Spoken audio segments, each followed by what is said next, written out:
What if I told you that inside your body, tiny Y-shaped molecules are constantly tasting shapes to decide what lives and what dies? Stay to the end and you'll never see your own immune system the same way again. In this video, you'll discover how antibodies recognize foreign shapes, how they tell friend from foe, and what happens when this shape-reading system makes mistakes. Simple, visual, and zero jargon. Imagine you catch a cold.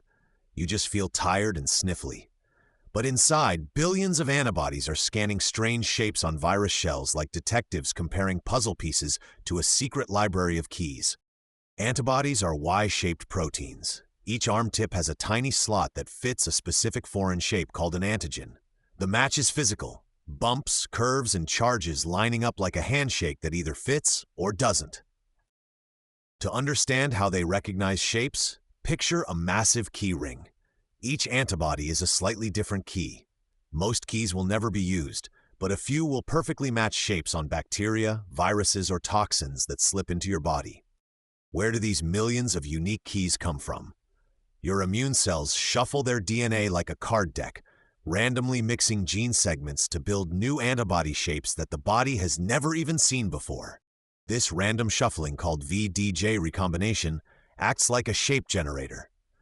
The result: an enormous library of Y-shapes, each arm tip slightly different, ready to test any unfamiliar structure that might appear.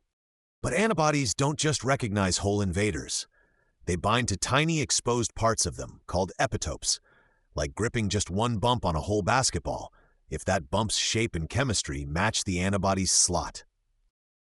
Shape recognition is surprisingly strict. Slightly change that epitope, maybe a curve or a charge, and the antibody might no longer bind well. That's one reason viruses can escape immunity by mutating their surface proteins.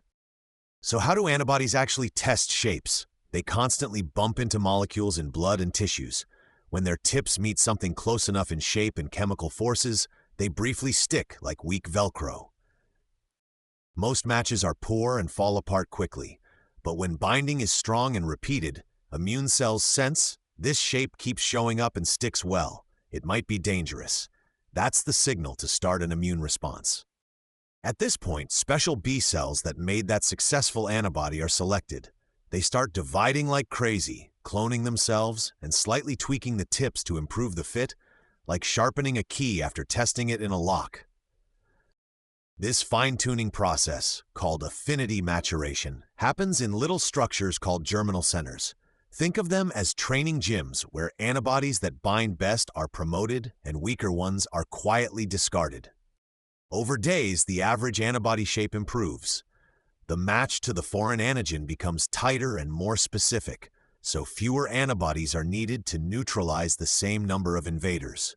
It's like upgrading from a glove to a clamp. How specific can this get?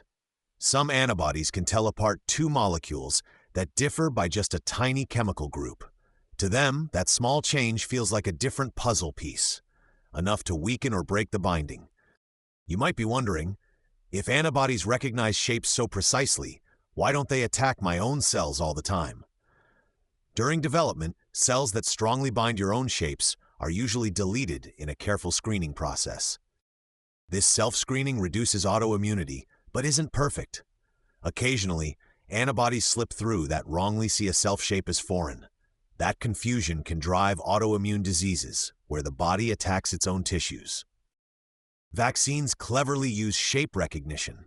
They present safe versions of foreign antigens, whole inactivated microbes, fragments, or mimicked shapes, so your B cells can craft high-affinity antibodies before a real infection arrives.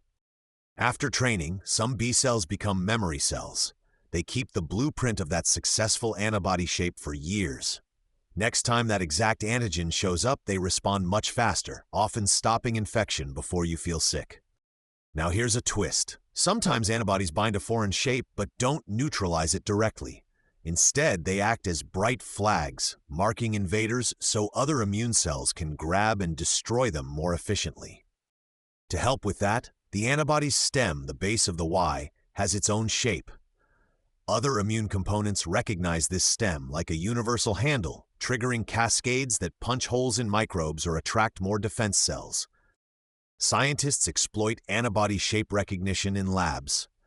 Tests like ELISA's use antibodies fixed on plates to capture very specific molecules from blood samples, turning invisible infections or hormones into readable color changes. Therapeutic antibodies are designed to recognize disease-related shapes, for example on cancer cells. By binding those unique markers, they can block signals, deliver toxins, or recruit immune cells to attack the diseased tissue. But designing such therapies is tricky. Cancer cells can change their surface shapes much like viruses do, escaping recognition. Researchers constantly search for stable antigens, shapes tumors can't easily lose without dying. Shape recognition even explains allergies. In allergies, antibodies see harmless shapes like pollen proteins as threats. They bind them, trigger powerful reactions, and you get sneezing, swelling, or worse from a simple false alarm. So putting it all together, your immune system creates a huge variety of Y shapes, tests them randomly against anything foreign, then boosts the ones that fit well, while trying to eliminate those that attack your own shapes. Every second, this shape-reading network keeps you alive, silently comparing curves, bumps, and charges. The next time you get a vaccine or recover from a cold, remember, it's all about how antibodies recognize foreign shapes. If you enjoyed exploring these microscopic shape readers, hit subscribe and tell me which immune mystery you'd like decoded next. And if you want a sequel about memory cells and long-term protection, let me know in the comments.